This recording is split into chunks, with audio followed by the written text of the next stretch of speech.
There it is. Okay. Copying the stuff from admin to the backend agenda.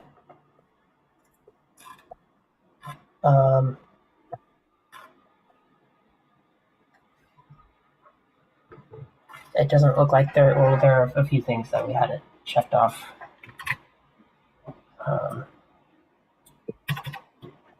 Here. Oh, I meant to add something totally spaced on it for the Weaver. What Weaver stuff? Well, we had something the other day. Maybe that was about the catch-all. But we also, I noticed some generated code for the Weaver specified. Oh, it's not letting me. Hang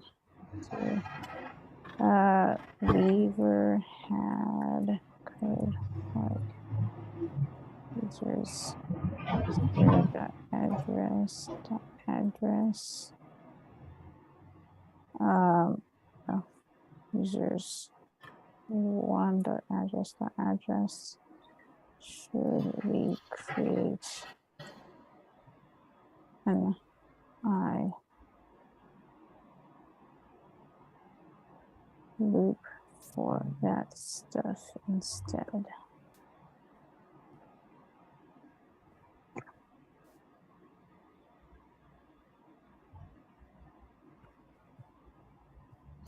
Oh, just generally using, yeah. So better gathering stuff for the Weaver things. That's what you're saying? Yep. Feels like it might be worth thinking about that as an option at least. Yeah, we have a few open issues on that, but yeah, I think it's probably good to revisit them, or like actually connect them all together because it gets to be a lot. Okay. Okay. Does this seem like a? So I guess. Okay. Profile thing list is actually not deep dive. Text reminders. Given that we've talked about text reminders a bit and we're sort of settled, I think I might push that one back. But does the order of everything else look good in terms of like what we think we should try to tackle first? I'm not screen sharing. I should just screen share on this one. Sorry. Yeah, that makes sense. Cool. Okay. Sounds good. Let me then screen share. Where it is? Here it is. I can't make it small. Incredible.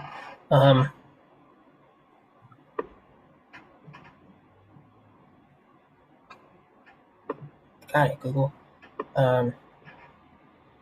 Yeah, it never remembers. This never works. Okay. Hold on. I'm going to just pop that out because it's too small. That might help too, yeah. I'm on a smaller laptop, which makes it difficult to share. Cool. Okay. First things first. Quartz List API. Yeah, so let's see. So basically,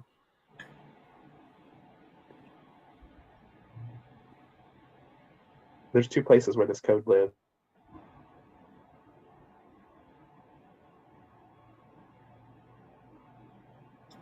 And there's also a copy in the assembly. Yep. So you cut out for you cut out for a bit there. I'm assuming you were saying it should that everyone has their own copy of the theme template. Yes. Yeah. I think so. I think people generally do. I think they do.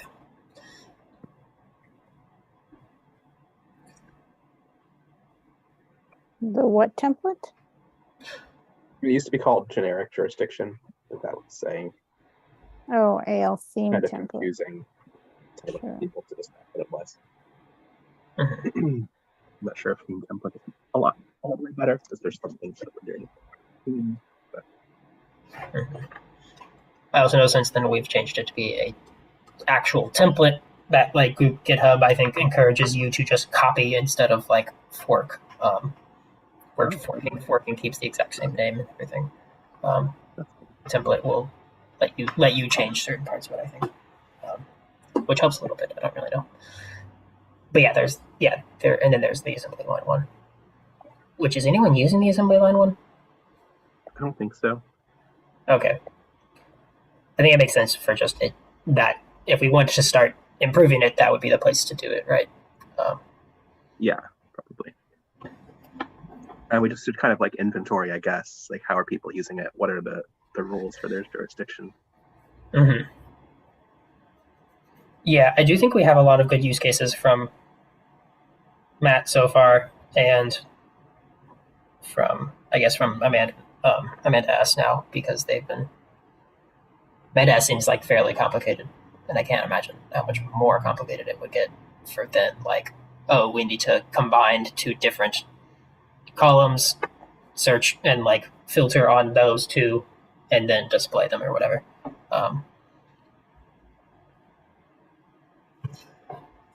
Do we have Amanda's code somewhere?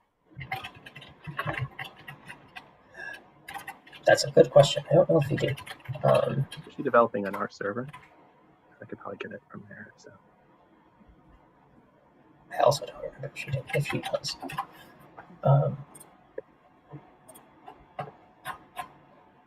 We can look back at the videos. Oh, there are no videos. Never mind. I forgot. No worries. let me just pause my share and see if I can find her account. Sure.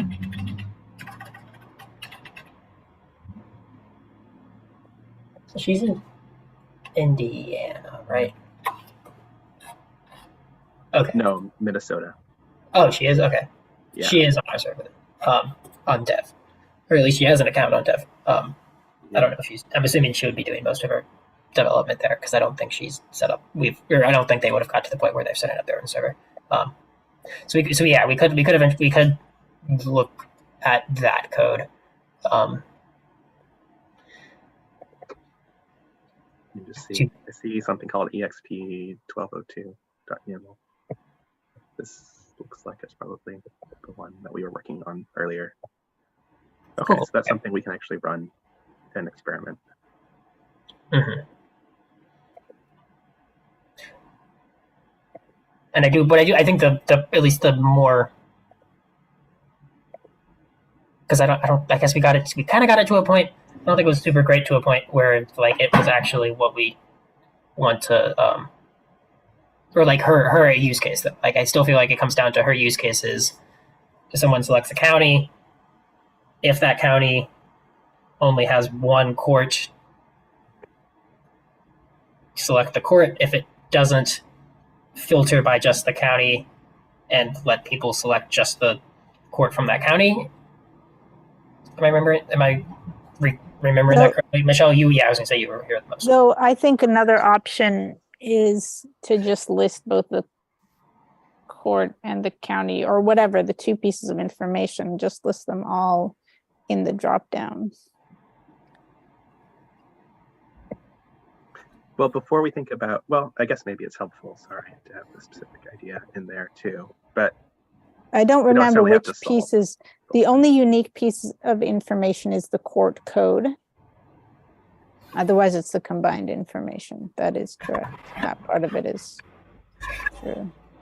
That's fair. I was gonna say, Quentin, I guess actually if there's if she had, the thing that might help the most is just looking at sort of the structure of the court's data, because I think that's the more illuminating thing, as opposed to like what she was trying to do, but like what she currently has in the code, which I don't think is what she's trying to do.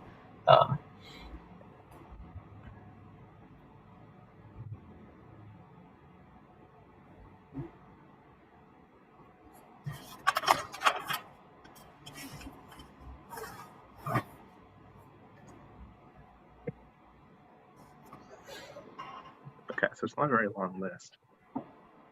Which that's one of the other questions, right? Like, is pandas and loading an Excel spreadsheet for pandas going to be fast enough for all these cases? I've definitely run into limits where you could be I'm waiting curious. like 30 seconds to load a big Excel. Yeah, I'm curious about the limits because I haven't seen anyone have like a court list that's longer than like 200 courts, and pandas is not going to be fast on like that much faster on 200 courts. If it's something's going to be slow, it's going to be getting the file and actually reading it and doing that like repeatedly, like extra times, because DocuSimple is weird about loading stuff. That's going to be what makes it slow, and not pandas versus we immediately read the file into a bunch of objects, like starting off or whatever. Yeah, and we could do some work to refactor the court code probably so it only loads the file once. But I actually think it's probably just fine. You know, I don't know if we need to optimize it now. It could be a database instead of a spreadsheet. That's very fast. Although DocuSimple has some kind of creaky interfaces for databases. I see. The SQL object one is kind of tricky the way that it works. And if you don't use that, you have to write a lot of boilerplate code yourself. Yeah.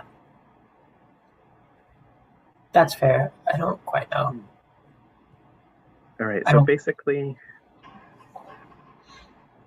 we're looking at this address county, and if there's only one match, that's the only court you can file in. Mhm. But if there's two matches, then you show them a choice of courts to pick from.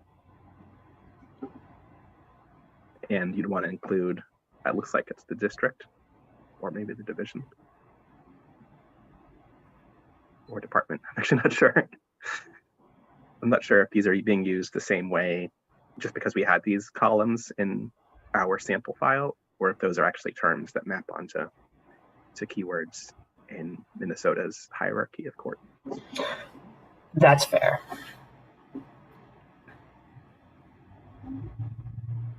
I know I think department was the one we had, but from this, it looks like she may have added district and division. Those are also ones that we had, Are but those also branch ones? is not. Okay. Session was one that we had. It looks like that she's not using. Mm.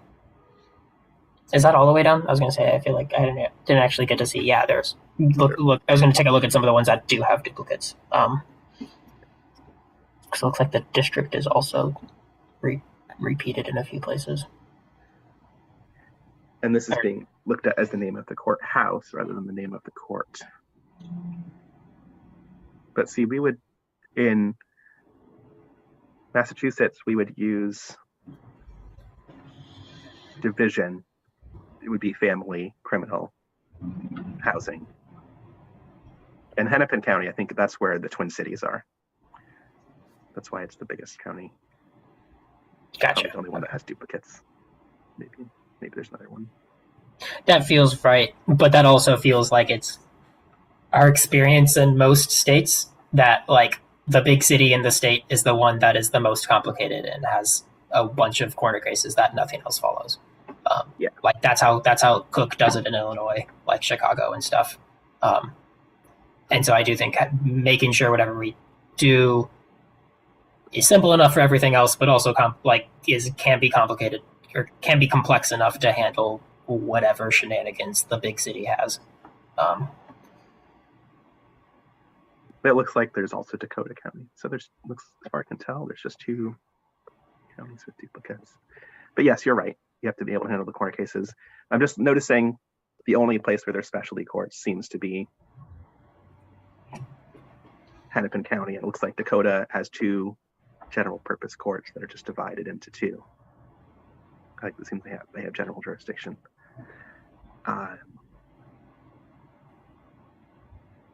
I'm not sure how you would give people guidance for which one to choose. But what we would do in Massachusetts would be really easy. We'd say, okay, is this a family law case? That means you have to choose the family law division of the trial court department. And it would be applied to anywhere in the state. There would be a family law court that could hear a case. And doesn't seem to be true in Minnesota. which is legit. That was the kind of thing we just didn't really know when. Well, I didn't know how different states around the country organize that kind of stuff. So that's why we just said we're going to do a minimalist version of this and then see what people need. Yeah, no, that's fair. So, okay, so I guess I'm trying to write down the specific things we've like to note so far. It feels like there's just two levels, right? Like just go with the county. If there's more than one county court, show all of the courts. Because there's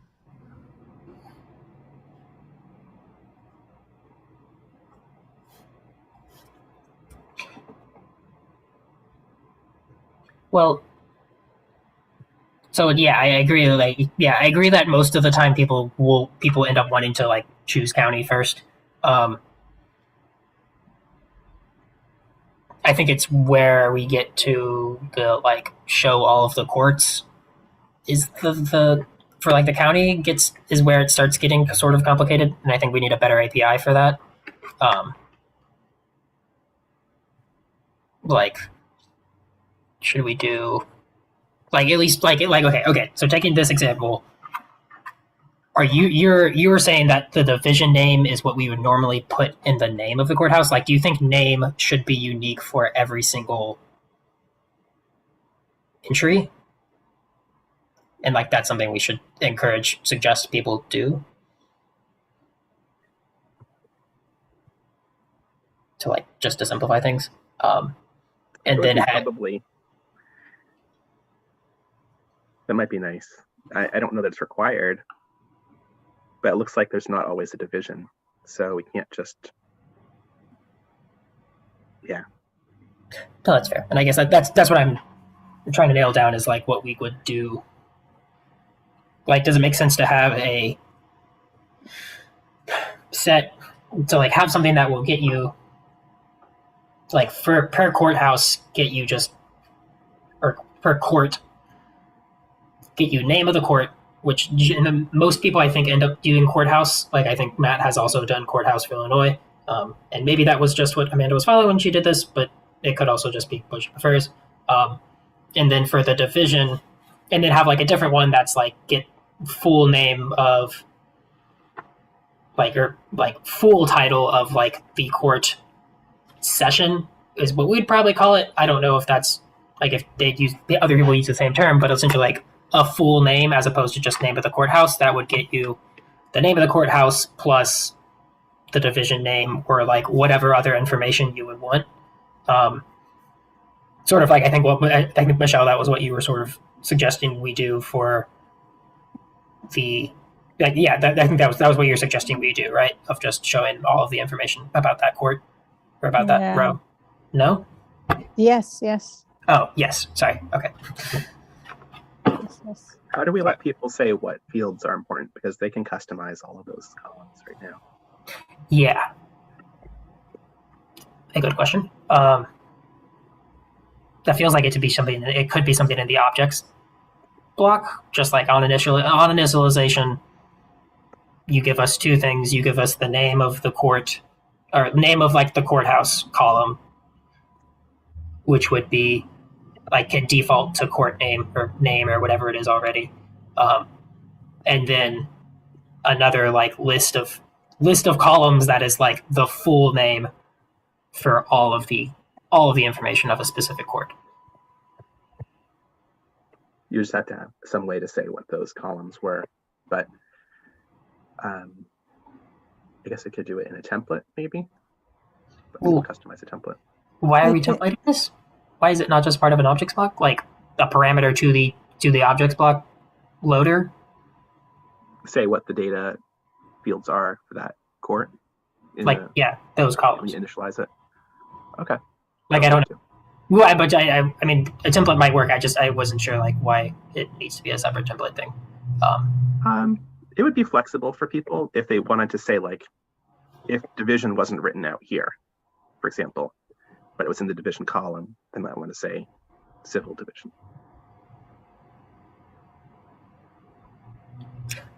I think I see what you're saying. Yeah, it's just letting them use titles for the columns that are then used in some way in the descriptive text for that court to help people select it.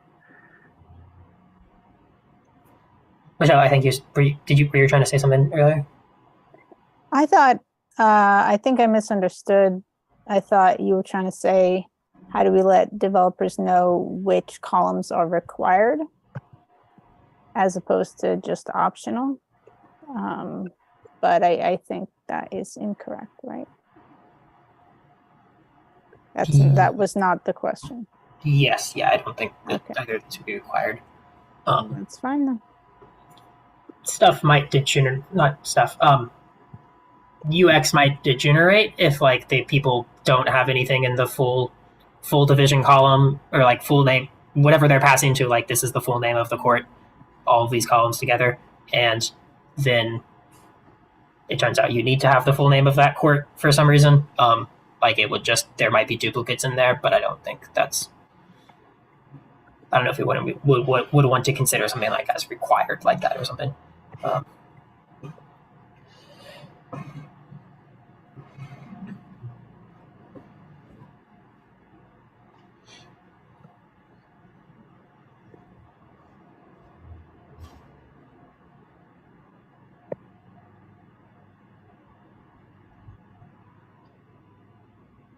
That does seem to be like the pattern going from county directly to court. Seems to be the pattern for most of the states that we've been working in. Like they don't have anywhere near as complicated a structure as we do in Massachusetts, with especially courts that are statewide and not boundaries that are tied to the county. Mm-hmm. I'm looking and seeing what we have for Illinois, and it's mostly the same. It looks like there's a separate. Yeah, it ends up just being like this is like look up all of the county or look up all of the counties that are in the court list. Ignore Cook. Like this is the special county, and then just returns all of the counties at once. That I think just makes it goes into a choices. So there's another question though, right? Which is like, what is the API that we came up with for Massachusetts was you can filter the set of all courts by the division. Because only, it's a family law case. It can be filed in the probate and family, but not in the housing court. So you don't have to show them any irrelevant choices. And then we use all of the information from their address to figure out which court is appropriate for them to file in. So that's not the way anybody else is doing it. I think maybe partly it's because of limits of how that worked with A to J author, where you really couldn't have more complex logic. But I wonder if that's a better model for us to promote for people too, or if our model is too complicated for what most states have. It's like I wouldn't even ask someone what county they lived in. In Massachusetts, it wouldn't be get useful information from them. But in some states, I think they do know what county they live in because there's like a county government that they help elect. Yeah, I do think. I mean, at least from our several examples, plus Texas, I just know personally is also fairly county centric when it comes to courts. Like, I think it's. Yeah, I do think most of the times it ends up being county, and then you know what you need to do, other than, and I think it depends. I think sometimes we have, or I think for the appearance, or for the non-e-fileable appearance, since we need, otherwise we need, for the e-file appearance, we need to ask them county first, but we can get county from the address, so it ends up being fairly similar in terms of you can ask for an address first, and then based on that, determine what people need. If you just end up asking for a full address before they would need the court info. Like I said, for e-filing, we need to ask for the county first because we're not doing stuff in Cook. And so we just, instead of asking them for their address and then saying, hey, we don't do stuff in Cook, we just say, hey, what do you find? What county do you live in? But So okay, I think that makes sense. But I would say I do think it's when it gets complicated because most I think it's worth having like a simple get get by or get all counties or get everything in this particular all the unique entries in this particular column, which is most likely going to be county, to just like have people select to do a filter. But I think what they do next, we still kind of need to have a better setup for, and maybe I don't know if that looks exactly like what we're doing in Massachusetts though. Yeah, that's fair. That's the part where I definitely don't understand anything about Illinois' Cook layout. Well, for example, I think we asked about that early on, and I think there's kind of concurrent jurisdiction, so you can just choose your venue of convenience. But I'm looking here, so St. Louis County, there's Virginia and the Duluth courthouse. I'm curious to know if you need to choose the county courthouse that's closest to your physical address. Let me just see where Duluth and Virginia are relative to one another.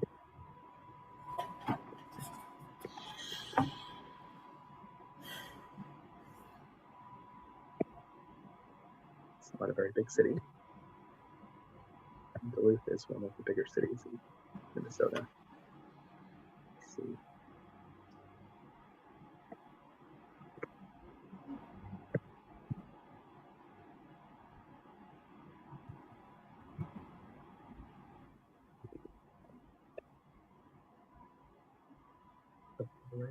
Oh, so it's actually quite a big distance. So it's a large county, but those two big cities, hour and a half apart.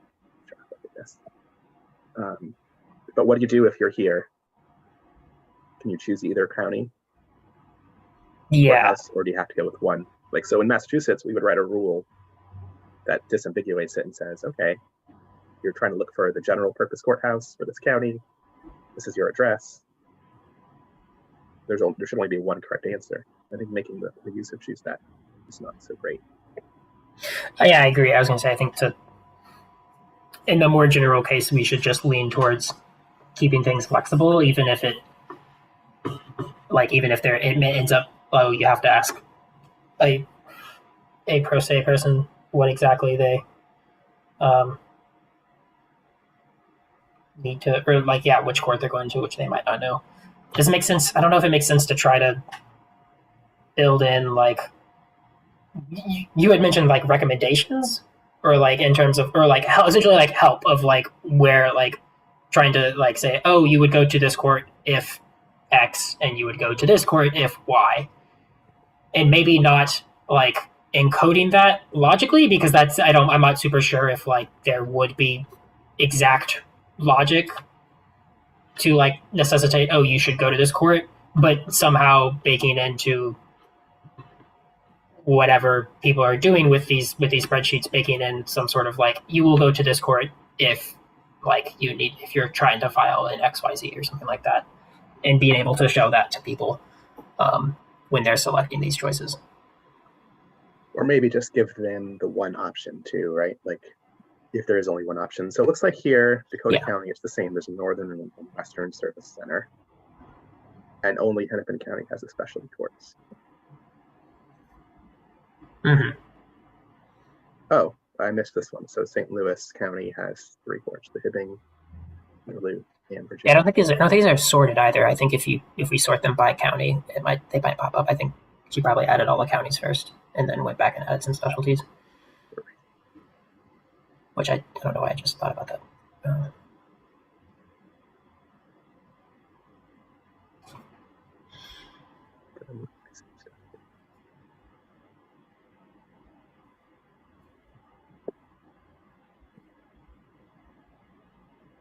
Oh, nice. Okay, so 3 for Dakota. 3 for St. Louis, I think. Yeah. 3 for St. Louis. And the most for Hennepin County. Yeah. Okay, but so it's different kinds of rules, right? For Hennepin County, you should be able to figure it out from the context of what special case they have. Mm-hmm. And there probably are sometimes we want to let people choose the criminal court, for a case they're filing in civil court. Mhm. But probably they're kind of rare. Anyway, I guess it's just not, yeah, our system is not going to really scale to there. So maybe the best we can do is just show them all the information, but it does feel unfortunate feels like we'd want to have some way of saying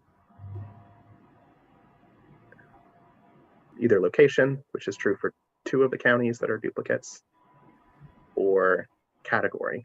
And we don't really have the ability to do either of those right now. Maybe there's some geo boundaries of the district. Let me see. When it comes to, nope, those are all District 6. Yeah.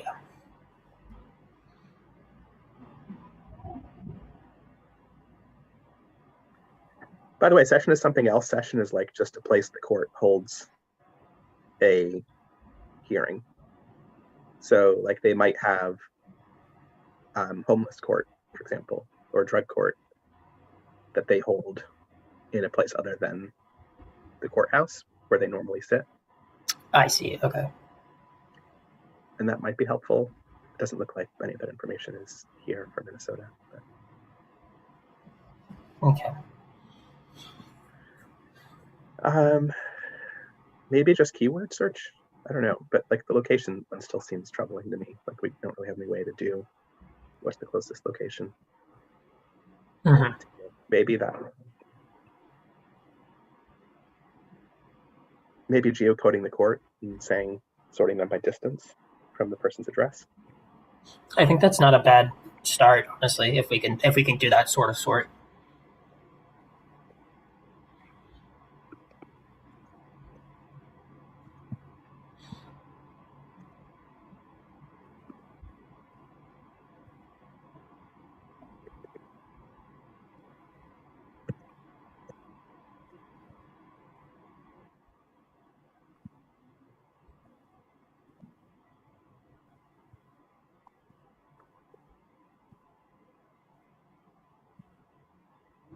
And it depends on whether there's concurrent jurisdiction. If there is, then that's just letting people see a convenience, and they can decide, well, actually it's easier for me to get to Virginia than Duluth, even though one's a little bit closer. But when it's an ongoing case, not a, I mean, aren't they sometimes going to be in courts that are not necessarily close to them, that are going to be kind of close to their current location? And then wouldn't that sorting be confusing because they'd have trouble finding the court they're looking for?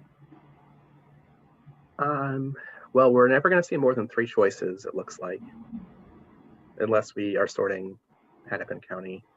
I guess this is really specific to one state. Yeah. But we could, people can end up having their case filed by the plaintiff in a different county than the one they live in, for sure. Most pro se people, probably there are venue rules that say they need to file in the location that's closest to the pro se person. That's probably not going to always be true, but there seems to be a good chance. It's like where the dispute happened. Like if it's an eviction case, it's where the person lived. To file in that same county, not like where the landlord happens to live.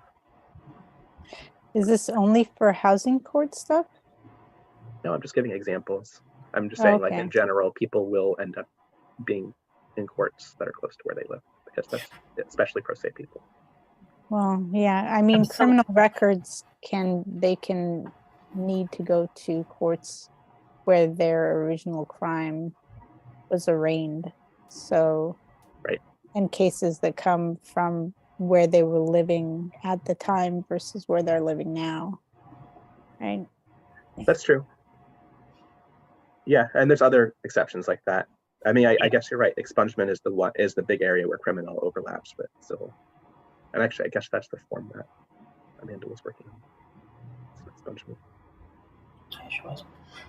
Yeah, I do actually think, leaning towards, we're not going to want to ask the address before we ask.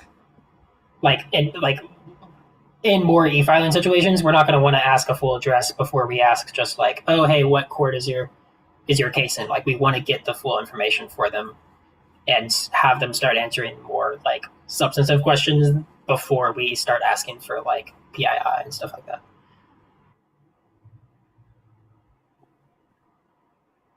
But that's only for like replying or responding and like defendant stuff. I think it's if it for plaintiffs and starting other things, which I guess would be closer to, I don't know if for expungement if it would be closer to that or not. But I don't know. I mean, it could be a parameter that you say you want to sort it by location based versus. At the end of the day, I think tying county to like the search and like someone's specific address is useful, but it's a DocuSign side thing, and it's something that people can easily change. And I think the thing that we are trying to fix right now is the actual like API to the court list. So like what exact operations when whatever author wants, the author has what info they want to, or they have, like what are they actually doing to filter and get all the unique values of on the court list like this. Okay. Got it. Right? Does that make sense? I don't know if I'm mostly just thinking out loud, but I don't know. And it feels like we're getting a little caught up on the exact like address search stuff. Yeah, that's true. Well, like let's say someone is trying to do their expungement case and they're trying to say, okay, I had this charge in Hennepin County. It might be in the juvenile court or it might be in the criminal court, but it wouldn't be in the probate and family court. So yeah. like, I'm wondering if we need to help them choose the right court there. And I'm thinking like, we just have this really unstructured field here that we're using right now. So probably just letting people do a keyword search might be. Yeah, that's fair. It might be worth like for e-filing. There's the similar issue is trying to pull up the like filing type and stuff from just we know this is an appearance, and it ends up being like I don't know if it needs to be this complicated because whoever's writing this generally also has control of what's written in this column. But it's either like first go through and try and match this exact string, and then like with like a few different exact strings, like appearance waiver, no fee, or not, no, like just appearance, no fee, or whatever, appearance like limited scope or something, which is the non-attorney version, which some counties have, and then just appearance. And if it's not the exact string, it, like you said, just does a keyword search and does like, oh, is appearance in this specific like in this string that is that, which that might, I don't know if that is too complicated though, and it might just be enough to do in like is family court in the division name or whatever. You muted, but we would need to say like what column to search rather, which yeah is going to be a little bit of a burden for some people, but let's see. I do think that makes it a bit more flexible though, because most people will end up they'll I think what ends up happening is they know what's in their Excel spreadsheet fairly well because they've been adding stuff to it. And so if we give them the right API to say, oh, this is the column and make it clear and easy, then I think that makes sense. Yeah, and I think so what was happening is our fallback was to filter a data frame, you pass the data frame to itself, which is kind of a weird looking syntax. Maybe we can make that API simpler, because I'm thinking no matter what we do, if we're going to have a spreadsheet, hiding the ability for people to do filters we haven't thought of seems unnecessary to me, but I don't know.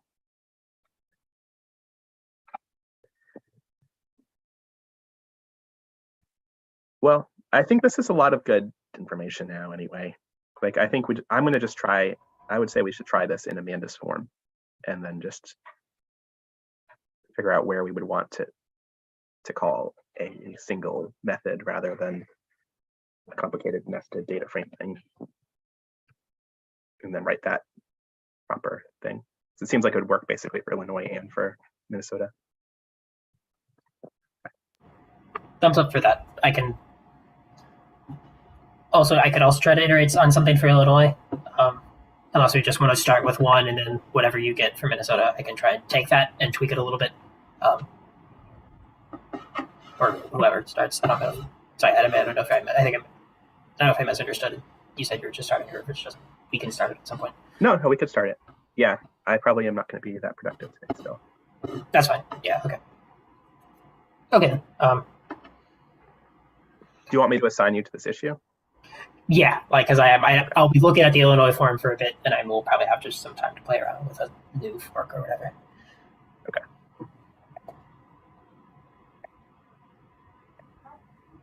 Cool. Okay. I'll let you take it back over, Bryce. Okay.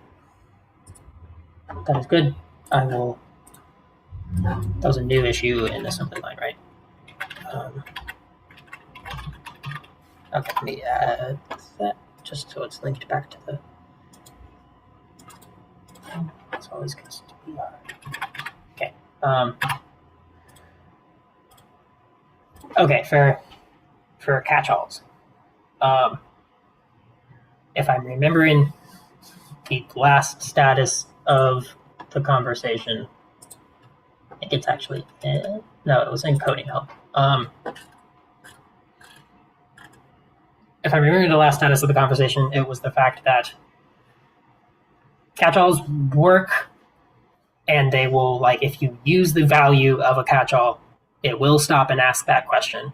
However, if you're just using it to, like, trigger a screen, which is a handful of screens that we have, then catch-alls just don't do anything. They completely skip the variable, and it's never asked or shown again. And the issue was if we think that's a good default to have in development specifically. I think for production, for production, it does end up just completely skipping the error, so users don't see an error for something that is just an informative screen, instead of like needing to ask right something. but if it's not just an informative screen, if it's going to make their PDF incorrect, that seems like a problem that they shouldn't get past it, right? Because they shouldn't be given a form that is incorrect when they think it's correct. Yes, but I think that the thing is that catch-alls will, like, I do think we know if you take the value of a catch-all, i.e. you're trying to use it in a PDF or you're trying to use it to calculate something that goes into a PDF, it will ask it. Like, getting the value of the catch-all. Not with skip undefined. So skip undefined is a separate thing.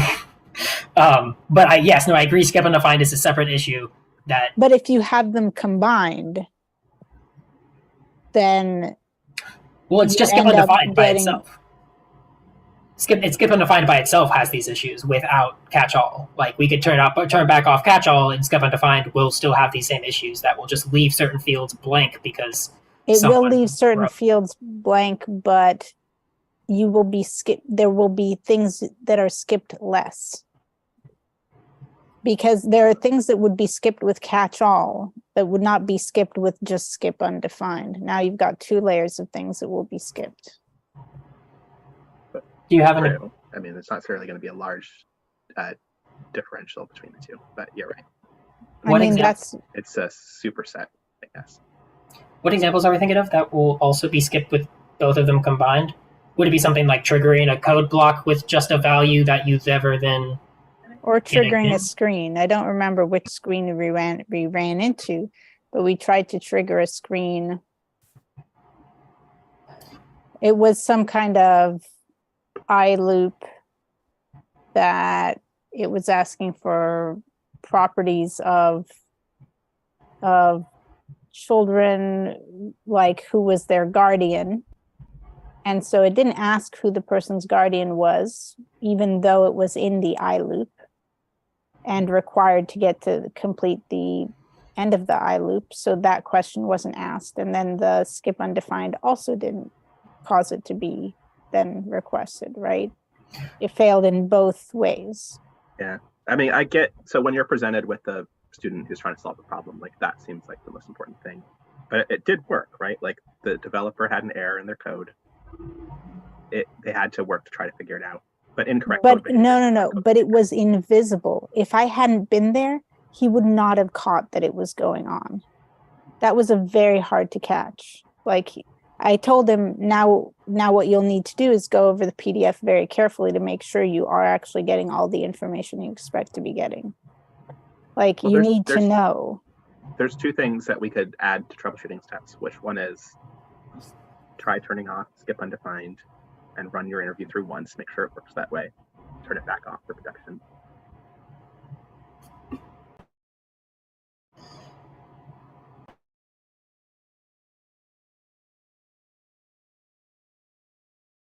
Oh, I muted myself. Oh. Sorry, you muted yourself like halfway through. That's okay. Well, it's okay. I don't think I have to repeat anything I said either, too. But I like the question is like, do we want people to catch?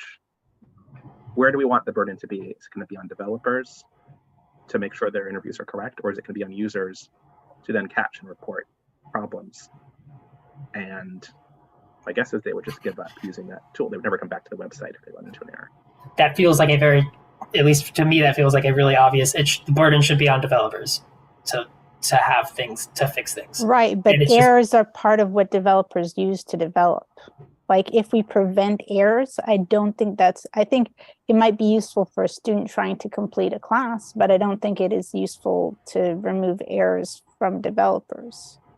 There are two things developers can do to like turn off that behavior, right? So like when you're developing, you might turn on debug strings, you might load it in a debugger, you might turn that off when you want to go to production. It's kind of the inverse situation. We don't really have a way to control that behavior depending on the server's status. The other thing that I found is that when developers are stuck on an error screen, new developers, they can't progress to see the end of the interview. That's not necessarily a better experience for them. They'd rather run it through once and say, okay, now let me go back and double check everything is right, then have to stop, look up an error, upload, save, run again from the beginning, stop, see what the error is this time. I'm not sure that one. It's not as fun, but it's more, it's going to get them to a result that is correct more. I think people are not going to remember to. It's really easy to get misled by the person in front of you. I just want you to like be aware of that bias. Sure. Because that's one experience. I don't like that this is the effective catch-all because that's unnecessary. We already had a way to work around this missing variable, which I think is better, letting the person type in an answer. It's not great, but it's better, and it's very visible. So I still think we should solve that, but I don't agree that the solution is to make these errors possibly not caught until the server is running in production mode on the server. Oh, that's not what I'm suggesting at all. I just don't know I'm suggesting the opposite, that it happens on the development server. But there's not a way to do that without the developer taking a manual step. What do you mean by developer taking a manual step again? Because I think what Michelle, you're saying is just turn back off catch all off on the dev server, right? Am I understanding that correctly? Yeah. Okay. That doesn't exist. Like someone has to include a different code block or turn on or turn off a code block. You can't conditionally include a feature. How does catch all get turned on again? It's a thing that I feel like I should remember, but. It is a feature. One of the additional blocks.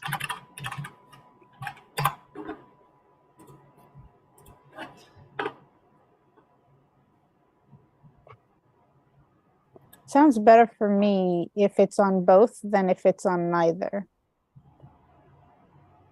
That seems more safe. What do you for mean? The user. I mean, part of this is safety, unless we're not concerned about safety. If we think this is not going to be a safety issue, then that's a different This is a safety issue. situation. Part of this is a safety issue. Different kinds of safety we're talking about. So I think that's a hard term to use. Are you talking, Michelle, about the user having a correct legal form, or about the user not running into an error? About the user having a correct legal form. Okay. So in practice, when someone submits a pleading pro se, and there are errors, which is very common when people fill them out on paper, they will have a chance to fix the errors, or the clerk will catch it, or they'll get kicked back. It's a pretty transparent process. Well, if it fills in the wrong thing, as opposed to fills it in incorrectly. Like Well, it here we're fills just in talking an about amount of municipal 0 instead of filling in the actual, like some actual cost or income amount. I don't Right. think it will do 0. I think it will be blank for amounts, but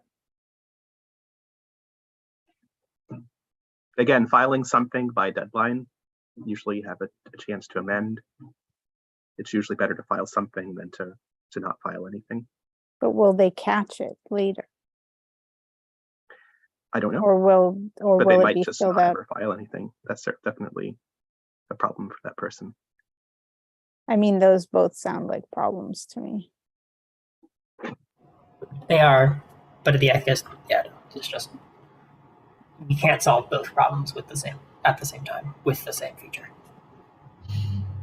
Which is more harmful if people file and don't get the ruling that they were looking for because the information is incorrect.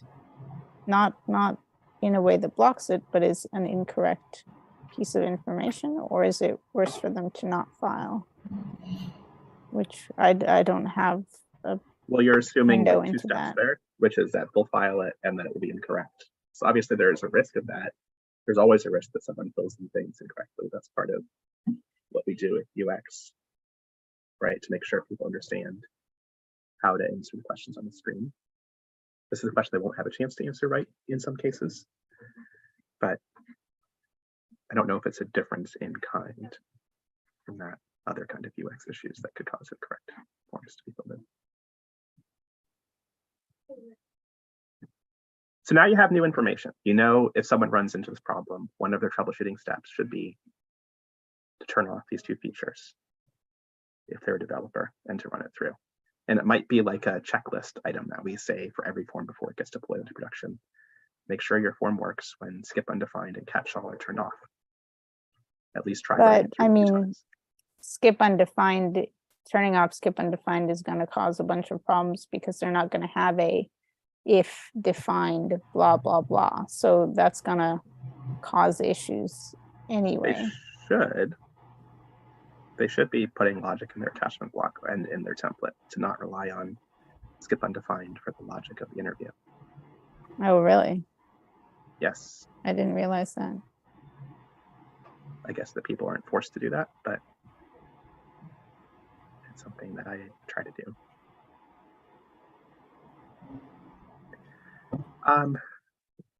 Well, I think we kind of all agree it's a problem. We don't agree like to what degree it's a problem or the best way to resolve it. But there is one solution which basically makes the catch-all in a code block work like the catch-all when it's on screen, which is the preferred solution for everybody, I think.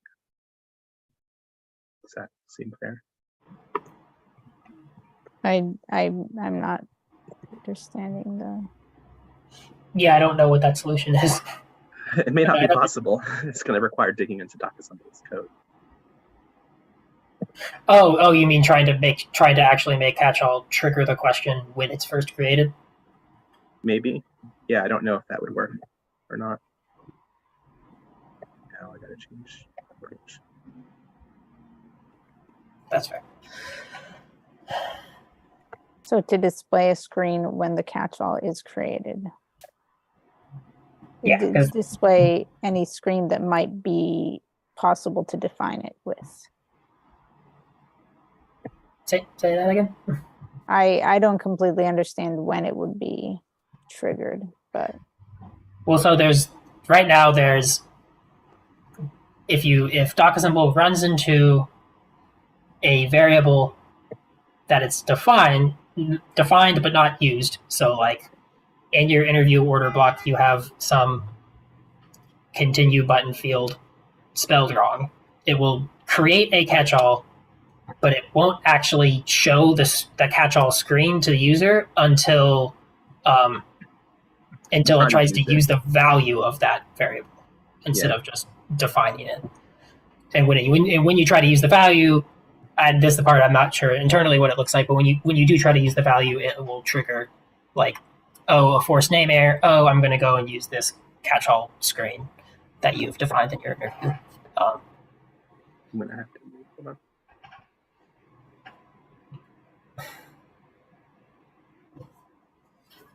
If that. And what's the difference that we want? The difference, I think, is Quentin saying we can look into and see if in docassemble we could change it such that when any variable is defined as a catch-all,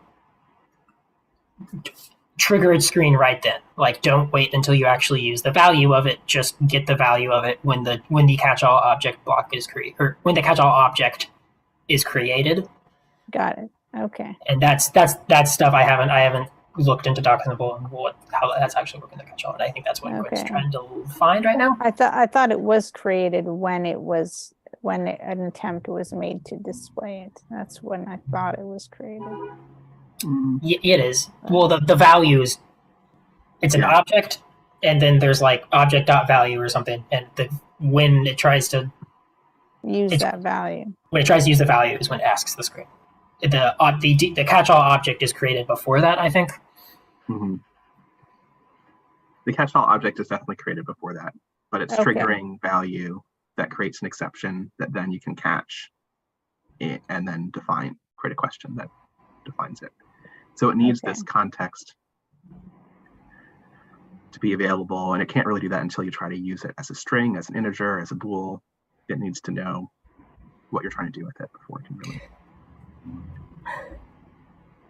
A way around this that does change all of our coding expectations is just, and also I don't like how it looks, but it would work, of like changing how we use, like at some point we had used like, we would in interview blocks, we would like wrap this any particular item with like string or bool or something.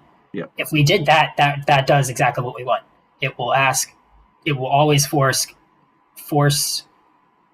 a catch-all block to show the screen of like whatever value that it doesn't end up, or for like whatever variable that's wrong. And so if you have a misspelled variable that's just a continue screen or something and isn't used later, or is just a trigger for a code block, so it wouldn't trigger other parts in the code block, it will show you that right away. But you have to wrap everything in bool or like string or something, whatever you expected that variable to be. Yeah, and I think that's the big problem, is that we're trying to help unexperienced developers, and data types might not be something that they really understand. And so then trying to figure out casting the data type may not be great for them. But the other idea we had was, if the server is in debug mode, adding an option that would just log the creation of this object to the screen, like using a toast. A Flash or something, yeah. Yeah.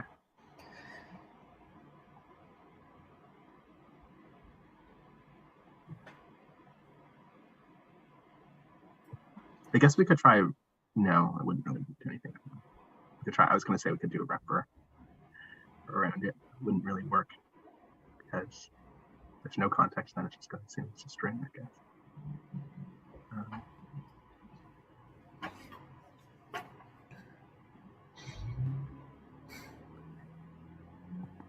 So basically, I'm suggesting we add a docassemble option that lets you. I think that's the best you can do, is log this object got created and do a warning, and we'd only want it on developer mode.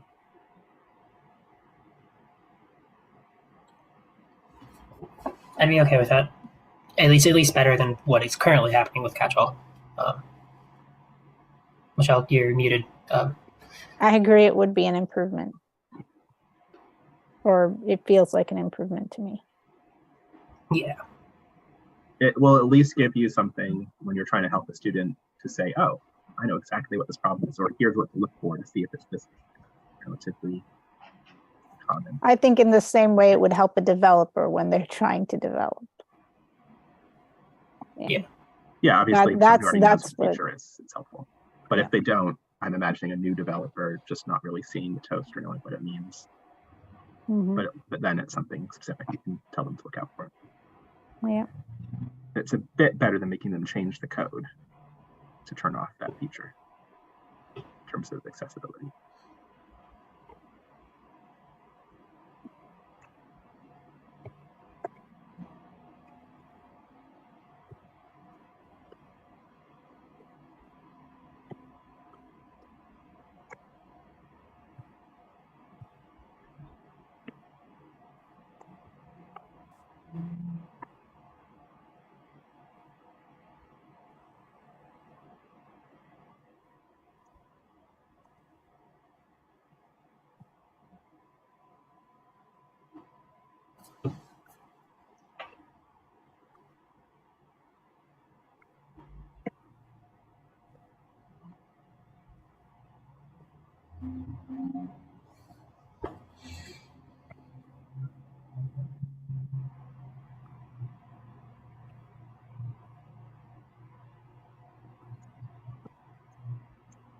Also, just to clarify, the features block doesn't take like code values, right? Like it always has to be some sort of hard-coded string. Because if it does, then we could just set it to be like git config debug, right? That's true. Good, very good point. I don't remember. I know there's some issues with certain code blocks not actually taking code or Mako or whatever. Let's just try and see if we get an error. Yeah. Do we want to just turn it off? We have like some really helpful developer features when it's in a good context. Yeah. But like the catch-all feature is like it has more information for people in developer mode. I guess it mostly is how quickly we can get this into DocAssemble. And if it's further out past this week, or like Jonathan eventually is like, actually, no, not really. Then I think that's a slightly better way of doing it. Just to exhaust all of our options.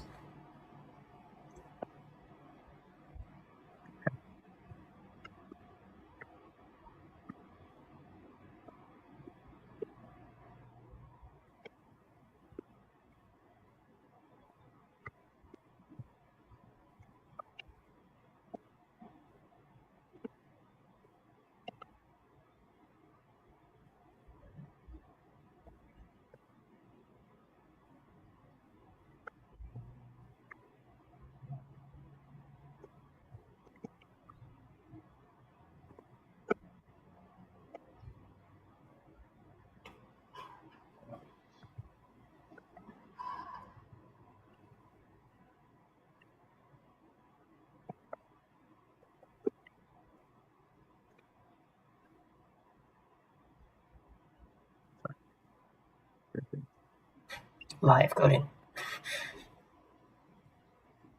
It's not giving me an error that's YAML's not like Mako's not allowed there.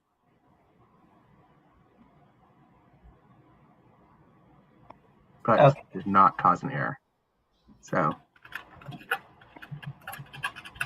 And we would expect that too, so it doesn't work like that. Okay. let's see. Maybe I have it wrong. I mean, if it was Mako, it couldn't just be. Oh, I see. Oh, yeah, no, it is. It's sorry, I should have looked this up. It's not Mako. It literally gets features, and if it's not an empty string, it's doing Anything Python. string. It's doing the Python like Boolean for a string. So If we say use catch-all false.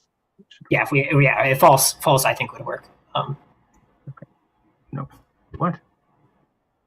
No, is it I literally think just the string? any value. Oh yeah, it would just be any value because we can't say it's a boolean. That's definitely a bug on DocSimple side, and we can fix that. But Wait, 11113 and parse, or sorry, 1993 is the line that is actually doing that. okay. Oh, because the options is a dictionary that's built dynamically. It's not literally Built somewhere else, yeah. Okay. 1193. All right, 1993.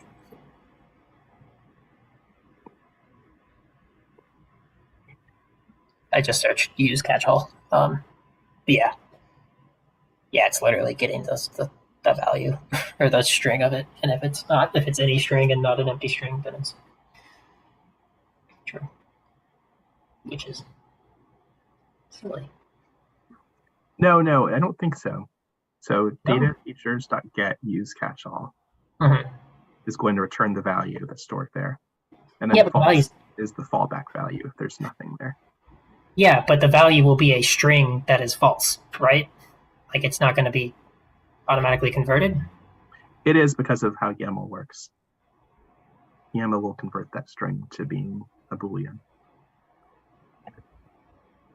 Okay.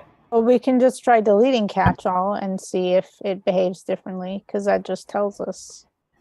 I'm confused, but Because I don't know that why it's wasn't not working. here, but it does.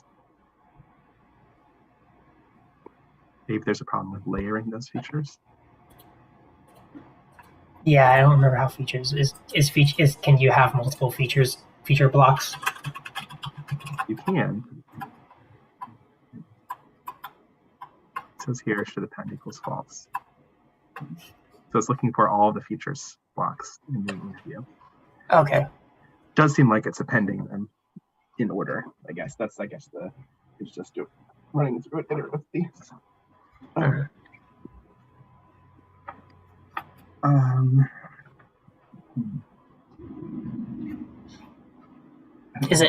Is capital is also capital F false in YAML? I feel like it should be, but YAML has so many weird cases.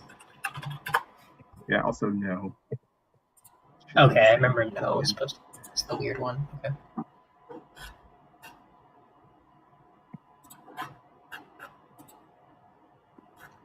Let's see.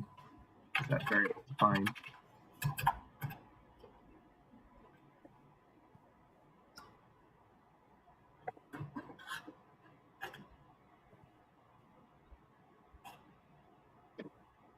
Yeah, test var gets defined as a catch-all. No, it shouldn't be.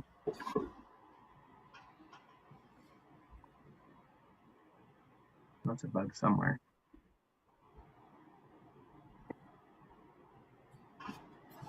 Okay, well, we found a bug there at least. Sorry, this was all a distraction from the main thing we had decided, which was trying to have better DocSimple behavior on missed catch-alls.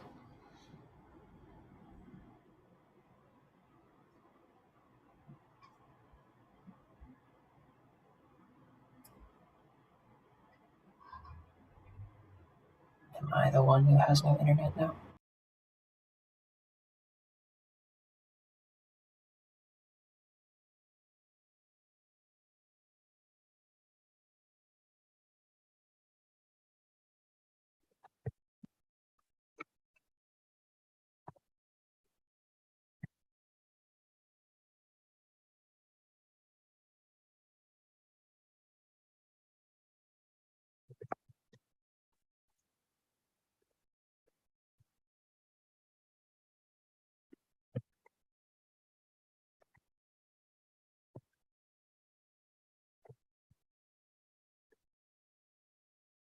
Okay.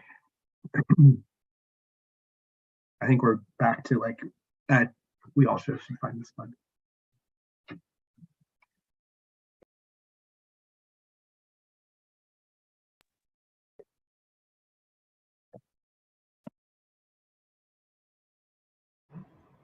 Okay.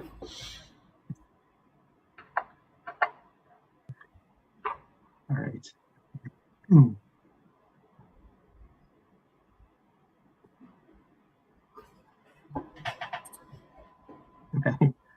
10 minutes, 2 more issues.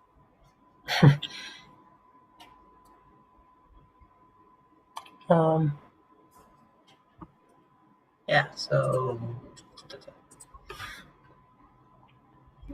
user 0, address. Users one address. So users 1, address. So yeah, we've seen that a few times, and I think the issue with that is that we don't have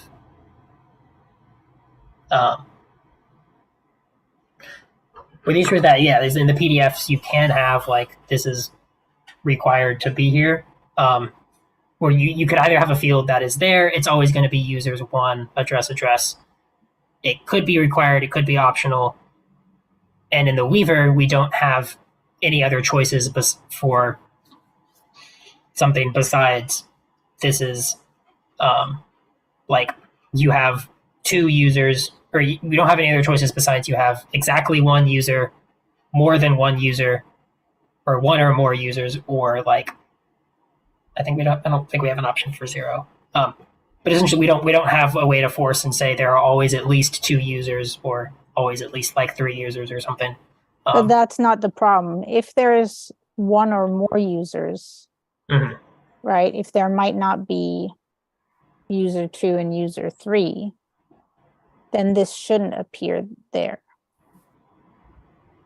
Then users 1 address shouldn't be there. It should be all gathered in the gather, in which case you need an I block that has a different complete attribute for the person object.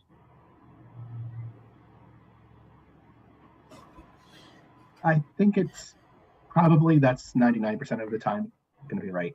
There's like a small chance that having a gather block is not what the person wants to do. It's definitely a more complicated way of reasoning about interview logic too. Not in a bad. If they're going to be building lists, I think it's probably good for them to have built some understanding of that. But I know it's the kind of thing I just didn't have time to cover in my class.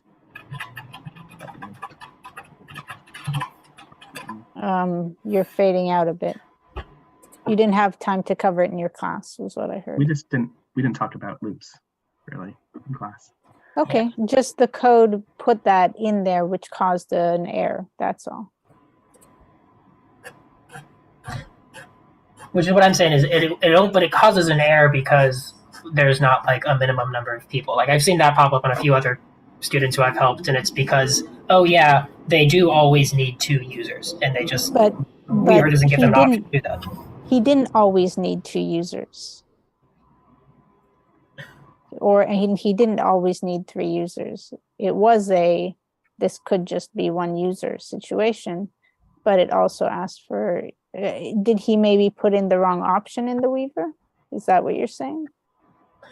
No, it sounds like it's right in that case. I'm saying there are other cases where, people do need another option in the Weaver that forces, sets minimum number. So sorry, I was mostly just trying to enumerate there are 2 possible issues here, and it's the same like chunks of code that are going around, and for like either one of these. But I agree. If we could just do this, and then if the Weaver pulls in, like it knows, you have spots for two users on the form, but you only selected there could be 1 or more, then the second user should be considered optional, and we should do different stuff for it. Otherwise, it should output like the right list, like objects block list, to have set the minimum number to be what the person said it was going to be. If that sounds right. Something with my internet connection. I guess we could probably put in some conditional logic for that user object when it's being called. It says if number is greater than whatever the number is, then ask this question. Because if there's only 1 user, we never want to ask for that extra information. I'm just saying, like, moving it out into the loop may confuse people, but maybe it's worth it. I don't know. Maybe at least making it an option, but not pre-selected. So it's something that advanced people do. It's really hard because you can't like it's the Weaver's a one and done experience, right? So knowing like what people understand at the beginning and what they want to go back in and change later and how to get from one to the other, it can be hard. Yeah. I mean, it's probably safe enough to make this change because it's the most common use case for people. It just does mean they'll be like, wait, why is this not in the interview order block? That's what you've been telling me about. That's where you find variables that are getting triggered. Yeah, that's fair. Gathered is fairly confusing. We could use the complete attribute. I mean, they're that's built going to run the into it. object. They're going to run into it anyway, right? Even if they don't run into it, they're going to run into that problem anyway. If the error happens, then they're going to be stuck needing to make a loop regardless. Not necessarily. That's my point. It's like maybe you need the address of the second user, but you don't need all of the attributes of that second user.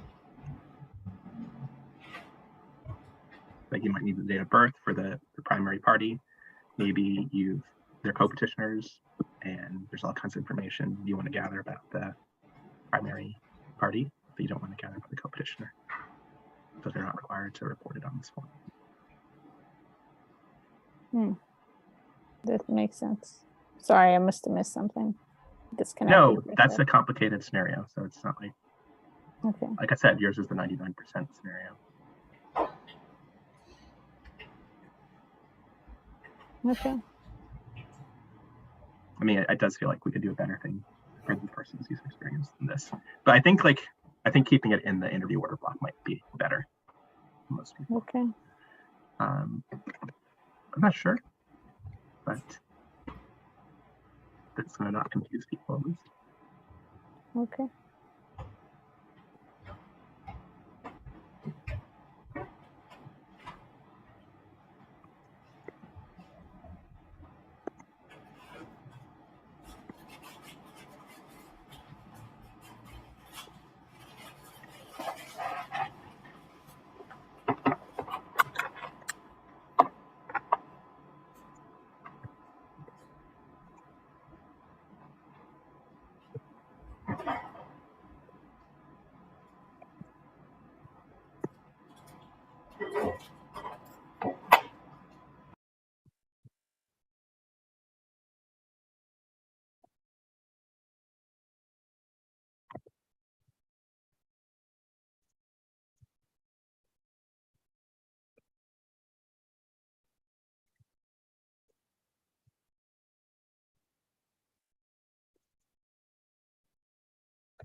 I would say if defined, username first or whatever, as opposed to if there's more than one, because Why?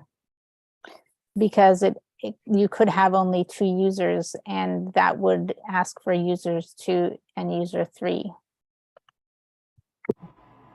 So I had you been don't want assuming it for every.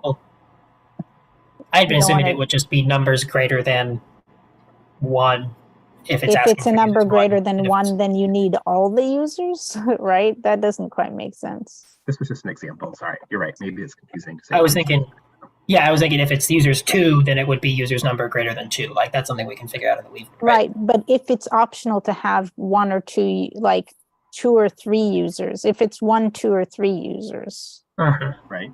then this check, if user's number is greater than 1, then ask about users 2 and 3, or just ask about user 2.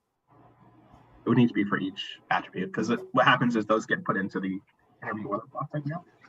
And we're saying for every attribute, put a little if wrapper in it. Yes. I think it's going to be a little Okay. messy, I guess. But I don't know. I'm not sure. Because Maybe it's not a problem we need to solve. Somewhere there was a reference to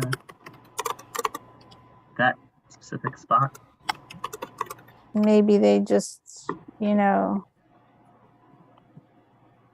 maybe it's just an error they run into and then they need to learn how to make a loop. you know?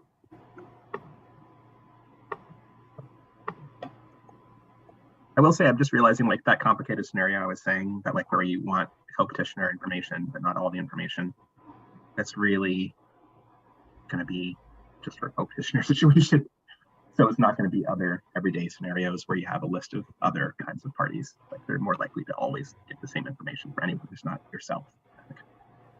Right. So just that users can be a mix of yourself plus a co-petitioner sometimes. So maybe we want both of these. Maybe that's too confusing for people.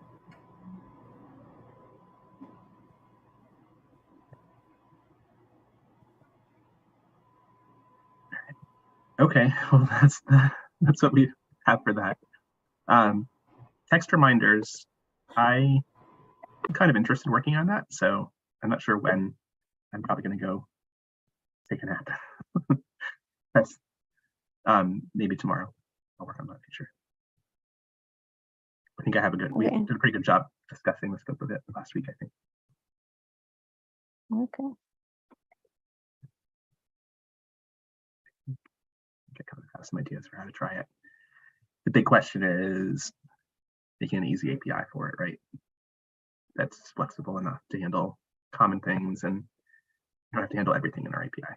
You can just have people work it to do their own thing. Yeah.